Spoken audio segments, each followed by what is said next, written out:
கோவை போத்தனூர் கணேசபுரம் பகுதியில் நடைபெற்ற முத்துக்குமரன் வள்ளிக்கும்மி நிகழ்ச்சியில் ஒரே மாதிரியான உடையணிந்த பெண்கள் உற்சாகமாக நடனமாடினர். கோவை போத்தனூர் அடுத்த கணேசபுரம் பகுதியில் கொங்கு பண்பாட்டு கலாச்சார அறக்கட்டளை சார்பில் முத்துக்குமரன் வள்ளிக்கும்மி அரங்கேற்ற விழா நடைபெற்றது. இந்த விழாவில் சுமார் 100க்கும் மேற்பட்ட பெண்கள் ஒரே மாதிரியான உடையணிந்து முத்துக்குமரன் வள்ளிக்கும்மி நடனம் ஆடினர்.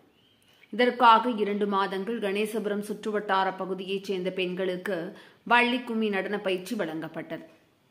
அதன் அரங்கேற்ற விழாவில் அப்பெண்கள் உற்சாகமாக நடனமாடினர். இதுகுறித்து பேசிய கொங்கு நாடு கலைக்குழு நிறுவனர் பாலு கூறும்போது, கொங்கு மண்டல பாரம்பரிய நடனமான வள்ளிக்கும்மி நடனத்தை ஆரம்பத்தில் ஆண்கள் மட்டும் ஆடி வந்தனர். தற்போது பெண்களுக்கு முக்கியத்துவம் கொடுக்கப்பட்டு வள்ளிக்கும்மி நடனத்தில் அதிகளவு பெண்கள் ஆர்வத்துடன் கலந்து கொள்கின்றனர். கடந்த பிப்ரவரி மாதம் எங்கள் குழு சார்பில் ஒரே நேரத்தில் 16,000 பேர் வள்ளிக்கும்மி நடனமாடி கின்னஸ் சாதனை புத்தகத்திலும் இடம் பிடித்துள்ளது.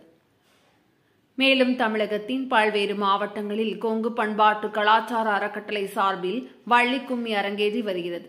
கொங்கு பகுதியில் பாரம்பரிய வள்ளிக்கும்மி நடனம் தற்போது மீட்டெடுக்கப்பட்டு பொதுமக்கள் மத்தியில் மிகுந்த வரவேற்பை பெற்றுள்ளது. இந்த நடனம் மன ரீதியாகவும் உடல் ரீதியாகவும் பெண்களுக்கு மிகுந்த உற்சாகத்தை அளிக்கிறது என தெரிவித்தார்.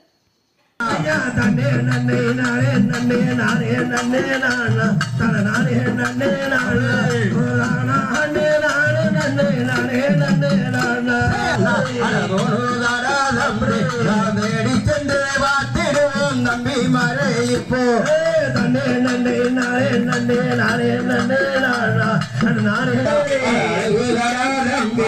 பாத்தி சென்று எடுத்து வந்து வாத்திடுவோம் நம்பி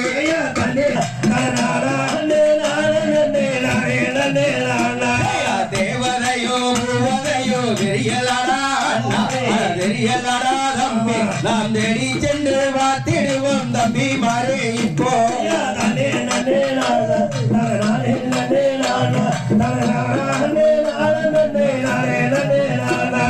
ஆர்வத்தில் பெண் குழந்தை அழுகிறார் நேரத்திலே நேரமுள்ள மெரிய நாடியே மெரிய நாடியே துணி எடுத்து வந்து வாத்திடுவார்.